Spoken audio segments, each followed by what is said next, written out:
예, 안녕하세요. 행정과 경영입니다. 테마 6이 없어졌는데 사실 테마 6은 뭐냐면 윌슨의 정치행정 이원론이에요.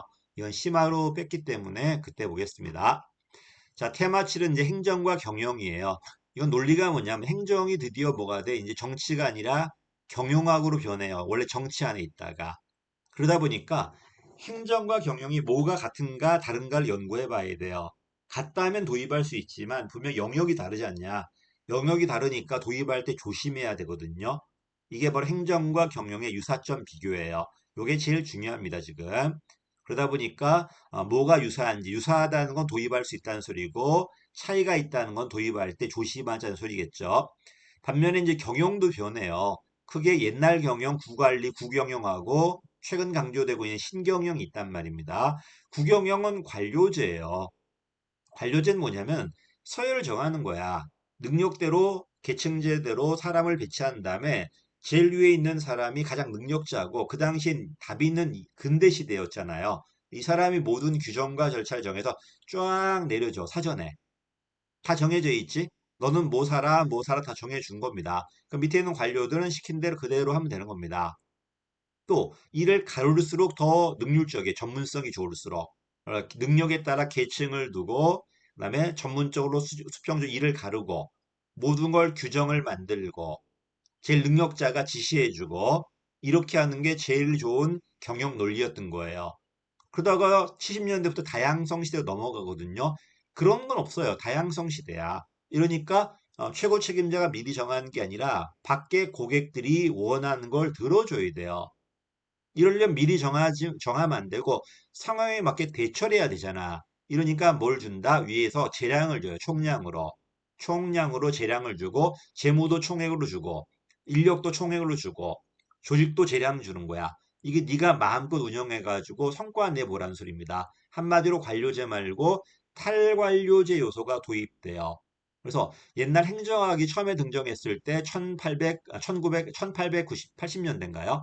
그때는 주로 관료제 논리, 독일의 관료제 논리를 도입하자는 거였다면은 정부 실패 이후에 신관리 기법은 그게 아니라 탈관료제 요소를 도입하자는 거야. 미리 정하지 말고 재량 주고 이런 뭐가 나온다. 기업가 정신이 나올 것이다. 이걸 통해서 성과 내게 만들고 환류시켜 가면서 통제하자는 게 신관리 기법이에요. 그래서 내려가니까 이건 나중에 어디서 배울 거냐면 관료제와 탈관료제에서 많이 배울 거예요. 그래서 옛날에는 100년 전에는 주로 이걸 도입하자는 거였다면은 지금은 이걸 도입하자는 겁니다. 자, 그 옛날 방식은 사전에 미리 투입과 통제를 정해요. 관료제 방식이고요. 사전에 모든 걸 분석해서 윗사람이 모든 걸 규칙을 정해주고 지침 만들어주면은 아랫사람은 시킨 대로 한다는 겁니다. 반면 지금은 총량으로 재량을 들어가요. 성과를 통해서 통제하겠다는 거야. 됐죠? 자, 그 다음에 잘 나온 게 행정과 경영입니다. 보다시피 조직, 인사, 재무라는 이런 수단들이 유사해요. 반면 영역이라든지 목적은 달라요. 행정이든 경영이든 주어진 목적을 달성하기 위한 도구야. 이러니까 이왕에 합리적인 도구를 찾아야 되겠죠? 그다음 이왕이면 싸게 해야 될 거야. 능률성. 이왕이 목표 달성해야 되겠죠? 이런 걸 우리는 뭐라 그래? 관리 기술이라고 그래요. 이런 것들이 공통점입니다. 자, 관료제는 뭐냐? 아까 말씀드렸듯이 행정이든 경영이든 대규모 조직이야. 반드시 계층이 존재하고 분업이 존재하고 규칙과 절차가 존재할 겁니다. 근데 이런 관료제는 좋은 것도 있고 나쁜 것도 있어요. 그지? 이건 조직을 배울 건데 순기능도 있고 역기능도 있지만 지금 역기능이 많이 강조돼요. 역기능이 많이 강조된다는 건 이걸 해결해야 되는데 안타깝게 행정은 독점이고 경영은 경쟁 체제잖아. 그러니까 행정은 역기능이 많아도 이걸 해결하려는 노력이 아무래도 작아요. 관료제 성격이 되게 더 오히려 경영보다 더 강하고요. 역기능도 많아요. 이러니까 지금은 어때야 할 것 같아? 이런 관료제 역기능을 완화시키기 위한 노력이 들어올까 안 들어올까?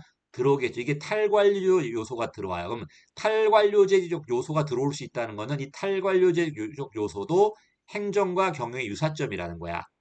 다만 행정은 탈관료제 요소가 들어오기가 좀 늦어요. 천천히 들어올 거니까 법 규제도 있고 이러다 보니까 반면 민간은 그런 게 없다 보니까 좀 빨리 들어올 수 있어요. 그래서 조심할 건 뭐냐면 관료제든 탈관료제든 조직의 성격이기 때문에 행정과 경영의 유사점이야.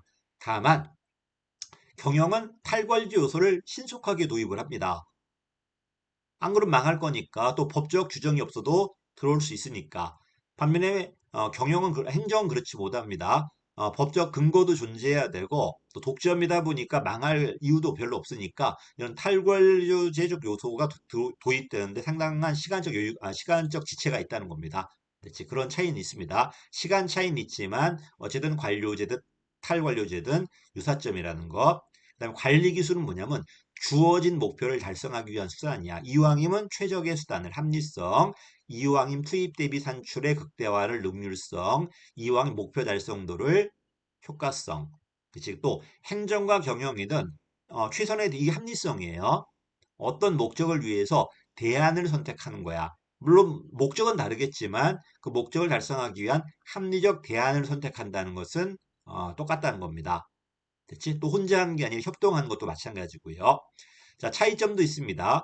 영역이 달라요. 관할이 달라요. 여기는 공적 관할이고 여기는 사적 관할인데 어떻게 구분하시면 되냐면 사적 영역은 관련자들만 영향을 받아요. 근데 공적 영역은 관련되지 않은 불특정 다수가 영향을 받아요. 참여하지 않았든. 그러니까 훨씬 더 관할 범위가 넓고 영향력도 더 셀 수밖에 없다는 겁니다. 그치?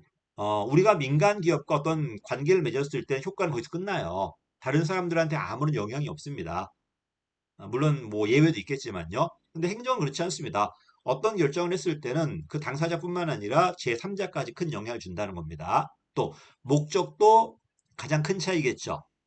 여기는 공익을 추구할 거고 여기는 사익을 추구할 거고 근데 이제 보다시피 양적 상대적이라고 그랬는데 이거는 약간 공익 그 과정설 입장의 견해 같아요. 어떤 분들은 절대적이라는 분도 있단 말입니다. 근데 무슨 의미냐면은 자, 민간 삼성도 분명히 공적 목적이 있어 없어 있어요. 이윤도 추구하겠지만은 공익을 침해하면 안 되거든요. 저는 이렇게 가르쳐요. 근데 행정은 목적이 공익이란 목적이 그 자체가 목적이지만 경영은 제약 조건이라고 설명해요. 민간 기업도 사익을 추구할 때 공익을 침해하면 안 될 거니까요. 그다음 이론적 행정은 독점이에요. 대한민국 하나니까. 근데 지금은 거버넌스 게임 들어오다 보니까 어때요? 그 독점성이 완화되고 있어요. 어쨌든 독점이 되었을 땐 열심히 일할 유인이 별로 없어요. 그래서 열심히 일하지 않아서 나타나는 비효율성을 X 비효율성이라 배울 텐데 나중에 정부 실패해서 할 겁니다.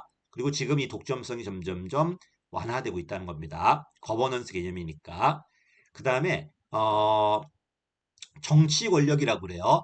자, 공적 영역의 모든 힘은 주인들이 준 힘이에요. 주인들이 법률에 의해 주어진 힘이에요. 이걸 정치 권력이라고 그래. 전 종이 권력이라고 그러는데 이러다 보니까 당연히 주인들이 참여해야 돼, 안 해야 돼? 참여해야 되고 주인이 통제해야 되고 주인에 대한 책임이 있어야 된다는 겁니다. 근데 여기는 그렇지 않습니다. 이거는 개인의 능력인 거지, 개인의 힘인 거지, 법에 의해 주어진 힘이 아니거든요. 요 차이가 있다는 겁니다. 자, 어쨌든 정치 권력이다 보니까 행정은 반드시 법을 어겨서는 안 되고요. 법적 근거가 있어야 돼요. 이걸 법률 유보 원칙이라고 그랬잖아. 법적 근거가 있어야지만 움직일 수 있다는 겁니다. 얘는 그렇지 않습니다. 법만 어기지 않으면 돼요. 또 민간 시장은 자율적이에요. 예, 상대적으로 평등인데 여기는 민간은 돈에 의해 차별 대우 가능하지만 여기는 그렇지 않다는 겁니다. 상대로 평등성이 더 강조된다는 겁니다. 형평성, 인리, 평등은 민간보다는 오히려 정부 영역에서 많이 강조돼요. 다시 행정이든 경영이든 대규모 조직이다. 근데 이런 조직은 관료제도 있고 탈관료제도 있다. 둘 다 유사점이다. 다만 행정 독점이다 보니까 관료제 역기능이 많이 강조된다. 그런데 이런 역기능이 많이 강화되고 있음에도 불구하고 탈관리 요소를 도입하는데 시차적으로 느리다는 겁니다. 이런 건 좀 차이점 봐야 되고, 다음에 탈관리주 요소를 도입하는 거는 어쨌든 유사점입니다. 유사하니까 도입할 수 있는 거지. 다만 시간이 좀 늦다는 것뿐이고요. 행정이든 경영이든 어떤 목적을 위해서 대안을 찾고 합리성, 그다음에 이왕이면 산출물을 극대화시키고 이왕이 목표 달성하는 이런 관리 기술들은 유사점이라는 것. 다음 차이점도 있습니다. 관할이 다르다, 영역이 다르다. 불특정 다수다 보니까 여기가 훨씬 더 외부 효과가 더 큽니다. 그다음에 공익이란 목적이 다르다. 독점이다 보니까 열심히 일하지 않는다. 정부의 모든 힘은 국민이 법에 의해 주어진 힘이다. 법적 근거가 없다면 움직일 수 없다는 거예요. 또 민간이 차별한다면은 여기는 평등이 원칙이고 그리고 아까 말씀드렸듯이 법률 유보까지 적용되다 보니까 민간보다 법적 규제가 훨씬 더 강하다는 겁니다. 여기까지가 행정과 경영의 이제 차이점, 유사점입니다. 시험에 잘 나오니까 나중에 기출문제 할 때 하겠습니다. 여기까지 하겠습니다.